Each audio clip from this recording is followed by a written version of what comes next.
చూసారు కదండి, మనమైతే ఇంటర్వ్యూ మొత్తం మనం చూసాము. ఇదైతే కనుక నిన్న కూడా మన ఎక్స్క్లూజివ్ ఇంటర్వ్యూ చూసాము, ఇప్పుడు బయట కూడా చూసాము. ఎందుకు అంటే రాజ్ తరుణ్ మీద తను ఎంత ఎలిగేషన్ చేస్తుందంటే ఆ ఇల్లు తనది, తను ₹1 కోటి మేము రాజ్ తరుణ్కి ఇచ్చాను, నేను దానికి సంబంధించిన ప్రూఫ్స్ ఇస్తాను అని చెప్పడం తప్ప ఎలాంటి ప్రూఫ్స్ మీడియాకి అయితే ఇవ్వలేదు. సో అక్కడ ఉన్న ఇల్లు రాజ్ తరుణ్ పేరు మీద మాత్రమే ఉంది. కానీ రాజ్ తరుణ్ పేరెంట్స్ని తన లోపలికి అనేది అసలు ఇప్పటివరకు ఎప్పుడు ఎలో చేయలేదు, ఎలో చేయడం కూడా లేదు. ఇంతకుముందు మేము కలిసి ఉన్నాము, సో ఇప్పుడు మేము కలిసి ఉంటాము, వేరే చోట కలిసి ఉన్నాము, ఇలాంటి రీజన్స్ అన్ని చెప్తుంది తప్ప తను వాళ్ళ పేరెంట్స్ నిన్న మొత్తం ఇబ్బంది పెడుతూనే ఉంది. అదే కాదు, మీరు చూస్తే కనుక ఆడియో బయటలో మస్తాన్ సాయి గురించి మాట్లాడడం జరిగింది. తిని ఇంతకు ముందు ఇప్పుడు రాజ్ తరుణ్ వాళ్ళ వైఫ్ నేను కాబట్టి ఆ ఇంట్లో ఉంటాను అని చెప్పేసి పోలీస్ స్టేషన్లో కేసు పెట్టింది.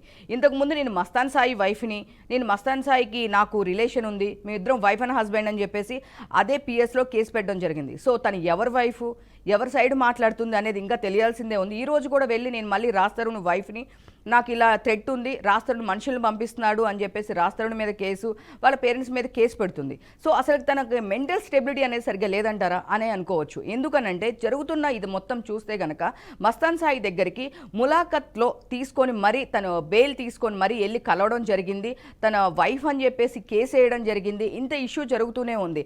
మళ్ళీ ఈరోజు నిన్న సడన్గా ఆల్ ఆఫ్ సడన్గా వాళ్ళ పేరెంట్స్ వచ్చారు, నాకు ఎలాంటి సంబంధం లేదు, ఆ ఇల్లు నాది అని చెప్తుంది. ఆ ఇల్లు చూస్తే కనుక రాజ్ తరుణ్ పేరు మీద ఉంది, వాళ్ళ పేరెంట్స్ కూడా క్లియర్గా చెప్పారు ఇది అసలుకి కొన్న ఇల్లు కూడా కాదు, మా అబ్బాయి ఒక 3 సినిమాలు చేస్తే రెమ్యునరేషన్ బదులు మాకు అక్కడ హౌస్ అనేది ఇచ్చారు, ఆ విల్లా అనేది ఇచ్చారు తప్ప లావణ్య ఎలాంటి డబ్బులు ఇవ్వలేదు, వాళ్ళ నాన్న ఎలాంటి డబ్బులు ఇవ్వలేదు. మాకు మాత్రం హెల్ప్ చేసిన విషయం ఏమిటి అంటే ఆవిడ స్టార్టింగ్ ఆఫ్ ద కెరియర్లో, రాజ్ తరుణ్ స్టార్టింగ్ కెరియర్లో మాత్రం మాకు హెల్ప్ చేసింది. అది కూడా వాళ్ళ ఇంటి పక్కన ఏదో హౌస్ రెంట్కు ఉంది, సో రాజ్ తరుణ్ అక్కడ ఉండొచ్చు కదా అని చెప్పేసి ఒక రెంట్కున్న హౌస్ని మేము చూపించింది. తనతో పాటు అప్పుడప్పుడు నాకు ఏదైనా డబ్బులు కావాలి అంటే, ఏదైనా బీర్ తాగాలి అంటే అట్లాంటప్పుడు నాకు డబ్బులు ఇచ్చిందని డైరెక్ట్ స్టేట్మెంట్ వాళ్ళ పేరెంట్స్ కూడా ఇచ్చారు. ఆ 2 హెల్ప్స్ తప్ప ఎలాంటి హెల్ప్ మాకు చేయలేదు. రాజ్ తరుణ్ని మమ్మల్ని చాలా అంటే చాలా బాధ పెడుతుంది. ఎలాంటి పరిస్థితిలో ఉన్నారు అంటే వాళ్ళు వాష్రూమ్కి కూడా ఆయన లోపలికి పంపించకపోతే బయట గేటు పక్కన ఇలాంటి ప్లేస్లో వాళ్ళు వాష్రూమ్కి వెళ్ళే పరిస్థితిలో ఉన్నారు. కానీ వాళ్ళ పేరెంట్స్ ఇలా ఉన్నప్పటికీ కూడా ఎందుకు అనేది తెలియదు. రాజ్ తరుణ్ ఇప్పుడు కూడా ఎలాంటి రెస్పాన్స్ అనేది లేదు. ఎవరినో మనుషులు పంపించడము, కమ్యూనిటీ వాళ్ళతో కమ్యూనికేషన్ ఉంది అని చెప్పేసి లావణ్య చెప్పడం జరిగింది. బట్ ఎండలోను నైట్ దోమల్లోనూ వాళ్ళ పేరెంట్స్ అంత ఇబ్బంది పడుతుంటే ఎందుకు రాజ్ తరుణ్ అనేది ఇప్పుడు కూడా రావట్లేదు అనేది అందరికి క్వశ్చన్ మార్క్ ఉంది. మీడియా పరంగా అందరం చాలా ట్రై చేస్తున్నాము, బట్ రాజ్ తరుణ్ రావట్లేదు.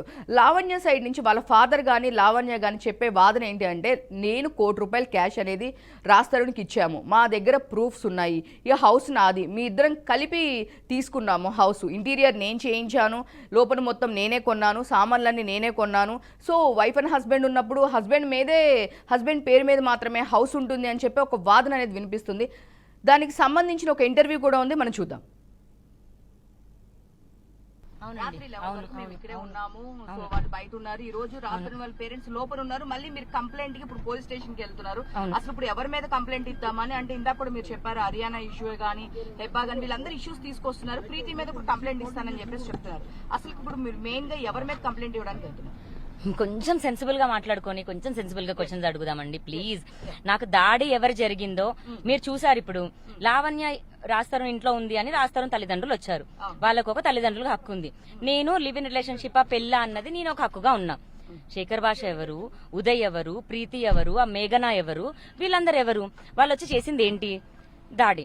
మీరందరూ ఎవరు? మీడియా పర్సన్స్ వచ్చి మీడియా పని చేసుకుని వెళ్ళిరు. వాళ్ళందరూ ఎవరు వచ్చి ఏం చేసి వెళ్ళిర్రు? మాట్లాడిరా, కొన్ని వర్బల్ గా అబ్యూజ్ చేసిర్రు, ఫిజికల్ గా అబ్యూజ్ చేసిర్రు, వర్బల్ గా అబ్యూజ్ చేసిర్రు. నా థింగ్స్ పోయినాయి, వాటి మీద కంప్లైంట్ పెట్టడానికి వెళ్తున్నాను. చూస్తే కనుక నిన్న నైట్ కూడా మీరు చాలాసేపు వాళ్ళతో బయట కూర్చొని కాళ్ళ దగ్గర కూర్చొని కూడా మాట్లాడుతూ ఉన్నారు. సో ఇలాంటి పరిస్థితి అని చెప్పి నిన్న వాళ్ళని మీరు కనీసం లోపలికి వాష్రూమ్ కూడా రాలేని పరిస్థితి అని వాళ్ళకు వచ్చి మేము సపోర్టింగ్ కి తీసుకొచ్చాం. వాళ్ళు వృద్ధులు, వాళ్ళు నడవలేని వాళ్ళు, అంతే తప్ప ఆవిడని మేమేం చేయడానికి ఎవరిని తీసుకురాలేదనే వాదన మీరు రాత్రి నుంచి వినపడుతుంది. సో మీరు కూడా విన్నారు. ఇప్పుడు ప్రీతి అనే అమ్మాయి కూడా ఇది అసలుకి రాజ్ తరుణ్ అన్న వాళ్ళ ఇల్లు, తను వచ్చి ఇట్లా చేస్తుంది అని చెప్పేసి మీరు చూస్తే కనుక మీడియాలో అన్నింటిలో మాట్లాడడం జరిగింది. అసలు తనకి మీకు ఇంతకు ముందు ఏమన్నా రిలేషన్ ఉందా? అసలు ఎవరు ఆ ప్రీతి అనే పర్సన్? మీరు ఫస్ట్ ప్రీతిని వచ్చినప్పుడు ప్రీతిని ఎప్పటి నుంచి రాజ్ తరుణ్ కి పరిచయం అని అడిగేది ఉండే. ప్రీతి అనే అమ్మాయి రాజ్ తరుణ్ కి రాజ్ తరుణ్ బర్త్డే అప్పుడు ఆ టైంకి మాత్రం పరిచయం, విచ్ ఆల్రెడీ మేము ఇల్లు కొని ఒక 5 ఏళ్ళు అవుతుంది. అప్పటికే మేము ఇల్లు ఎవరిదని ఆవిడకి ఏం తెలుసు, ఏం సంసారం అని తెలుసు. ఇప్పుడు ఈ రోజున మనం ఎక్కడికి వెళ్ళామని స్టోరీ ఆవిడకి ఏం తెలుసు అండి? మా జీవితంలో ఉందా? వచ్చి ఆవిడ ఫేమ్ కోసం మాట్లాడుతుందో, డబ్బుల కోసం మాట్లాడుతుందో, నా ఇష్యూ వేరండి. ప్రీతి గీతి దాని అమ్మ ప్రీతి వద్దు, నాకు దయచేసి వద్దు. ఇవన్నీ ఇష్యూస్ డైవర్ట్ అవ్వడానికి తప్ప ఏమీ లేదు.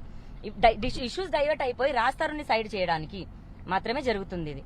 శేఖర్ భాష అప్పుడు వస్తే శేఖర్ భాషకు సంబంధం లేదు. శేఖర్ భాష అప్పుడు నేను వాళ్ళ అమ్మా నాన్నకి నేను సపోర్టింగ్ వచ్చానని శేఖర్ భాష మాట్లాడడం జరిగింది. సో మీరు శేఖర్ భాషకి ఏం సంబంధం అని చెప్పేసి మాట్లాడుతున్నారు. సో ఇప్పుడు శేఖర్ భాష కూడా మీకు నెగిటివ్ గా చేస్తున్నారు. అసలు ఏంటి విషయం? శేఖర్ భాష అని అడిగితే ఎవరండి శేఖర్ భాష? నన్ను పెళ్లి చేసుకున్నాడా? నన్ను ప్రేమించాడా? రాస్తారు అన్న తమ్ముడా? మీరు రాస్తారు తీసుకొచ్చి రాస్తారు ఇష్యూ నన్ను అడగొచ్చు కదా. ఇప్పుడు మీరు ఉన్నారు, ఇప్పుడు లైవ్ లో మాట్లాడుతున్నాము, ఇంకొక పర్సన్ వచ్చేసి వేరే ఛానల్ మాట్లాడుతున్నాడు. ఈ ఛానల్ వాళ్ళు వచ్చి ఈ ఛానల్ గురించి అడిగితే ఏం బాగుంటది?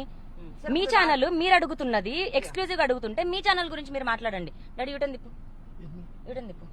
ఓకే, ఇప్పుడు రాజ్ తరుణ్ గురించే మాట్లాడదాం. మీరు అన్నారు కదా, అసలు రాజ్ తరుణ్ మీకు ఇష్యూ ఉంటే అంటే మీకు మధ్యలో ఎవరో ఒక అమ్మాయి వచ్చి సెటిల్మెంట్ చేస్తానంది, డబ్బులు ఇస్తానంది అని చెప్పి మీరు ఇందాక మాట్లాడారు. సో సెటిల్మెంట్ ఇస్తానంది అని చెప్పేసి మీరు మాట్లాడడం జరిగింది. సెటిల్మెంట్ మాకు ఒక డబ్బులు ఇస్తానంది, ఒక 50 లక్షలు ఇస్తానంది, నేను ఒప్పుకోలేదు అని చెప్పేసి తనకి రాస్తను కూడా రిలేషన్ ఉంది అంటారు. అసలు అది వాళ్ళ మధ్యలో రావాల్సిన అవసరం ఏంటి? వాళ్ళకి మీరు ఫ్రెండ్స్, మీరందరూ కలిసి ఫ్రెండ్స్ గానే ఉండి మధ్యలో ఇష్యూ అయిన తర్వాత ఇప్పుడు వీళ్ళు మీరు అట్లీస్ట్ ఆ అమ్మాయి 50 లక్షల అమ్మాయి పేరు ఎత్తండి. ఎందుకంటే ఆవిడ ఒక జర్నీ చేసింది. ఓకే, మాకు తెలిసి ఆ పిల్లతో నేను మాట్లాడాను.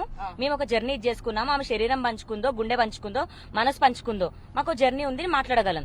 ఈ వీళ్ళందరూ మధ్యలో వచ్చేసి ఫైట్ చేస్తున్న వాళ్ళది ఎలా మాట్లాడతారండి? దయచేసి వద్దు, అదంతా తప్పుదో పట్టడానికి నాకు ఓపిక అయిపోతుంది. మీరు ఇవే మాట్లాడుతుంటే నేను ఏ మీడియా ఛానల్ తో కూడా మాట్లాడదలుచుకోలేదు. ప్లీజ్. అంటే ఇప్పుడు ఎట్ ప్రెసెంట్ ఎవరి మీద మీరు కేసు పెట్టడానికి మళ్ళీ వెళ్తున్నారు? అసలు ఎందుకు మీరు కేసు పెట్టే పరిస్థితి మళ్ళీ ఎందుకు వస్తుంది?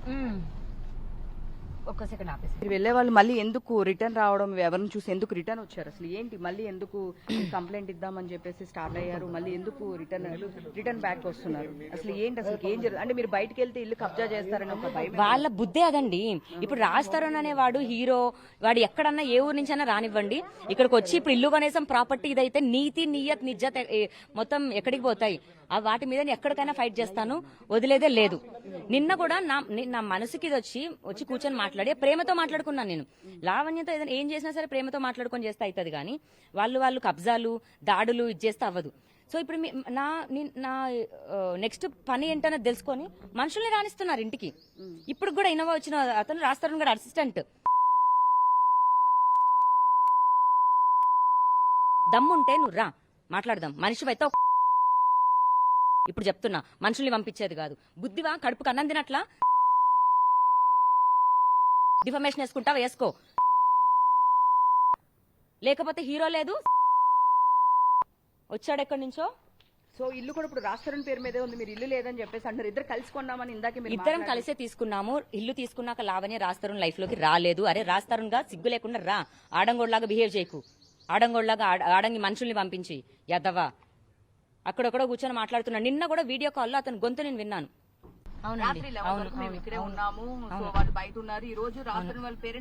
ఎవరు వస్తున్నారన్నయ్య? నిన్న మీరేం చెప్పారు? తప్ప థర్డ్ పర్సన్ ఎవరు రావద్దు. వెహికల్ ఎందుకు వస్తుంది? నిన్న అనిత్ అనే అతను వచ్చాడు, ఇప్పుడు నాని అనేవాడు వచ్చాడు. వెహికల్స్ అన్ని వస్తున్నాయి. ఎందుకు వస్తున్నాయి? ఇప్పుడు ఎందుకు వచ్చాడు? నాని ఎందుకు వచ్చాడు? మీరు ఎందుకు అలో చేయమన్నారు? ఎవరికి? మీ విల్లానా ఇది? ఇంకా మీరే కేర్ టేకర్, మీకు ఇంకొకరు కావాలా కేర్ టేకర్? మీకు ఇంకొకరు కేర్ టేకర్ కావాలా? సరే బయలుదేరండి అన్న. ఇప్పుడు డే అయింది కదా, మీరు బయలుదేరండి. ఓకే బయలుదేరండి. చాలా అయింది, నువ్వే బయలుదేరుతావు. అదే మాట, ఆ మాట అనొద్దు. నిన్న మంచిగా రానిచ్చాము, ఇప్పుడు కారు వస్తుంది. వచ్చారు, వచ్చి పంపించాను. ఎక్కడికి వచ్చారు? ఎట్లా అంటారు? ఏం సంబంధం ఉంది? వచ్చాడు, ఇక్కడికి వచ్చాడు. అదంతా నేను రమ్మన్నాను. అందరు కబ్జాకే. ఒక నిమిషం చెప్పండి. ఇప్పుడు లోపలికంటే వీళ్ళు ఇంట్లోకి వచ్చారా? కమ్యూనిటీ లోపలికి వచ్చారు కదా. కమ్యూనిటీ ఎంట్రీ ఇప్పించారు. కార్తీక్ నేనే గారు ఇప్పించాను. నేనే చెప్పాను. ఆ? ఎందుకు చెప్పారు? టిఫిన్ కోసం చెప్పానమ్మా. ఎవరికి టిఫిన్ అన్నయ్య? మీరు ఆర్డర్ చేశారు అంకులాంటికి కదా. అంకులాంటికి ఆర్డర్ చేశారు కదా. మెడిసిన్స్ అవి ఇవి ఉంటాయి కదా. ఎవరు వచ్చారు ఇప్పుడు లోపలికి? ఎవరైనా వచ్చారా? కమ్యూనిటీ లోపలికైతే వచ్చారు కదా అన్నయ్య. కమ్యూనిటీ లోపలికి వచ్చారని కమ్యూనిటీ వాళ్ళు చెప్పాను బ్లాక్ చేయమని. మీరు ఎందుకు చెప్తున్నారు అసలు? నేను ఎంట్రీ చెప్పాను, ఫోన్ చేసి చెప్పాను మా వాళ్ళు. ఇప్పుడు లోపల నాకు ఎక్కడికైనా బయటకు వెళ్ళాలన్నా, బ్యాంక్ వెళ్ళాలన్నా, డబ్బులు కావాలన్నా ఏమైనా ఒకళ్ళు ఉండొద్దా బయట?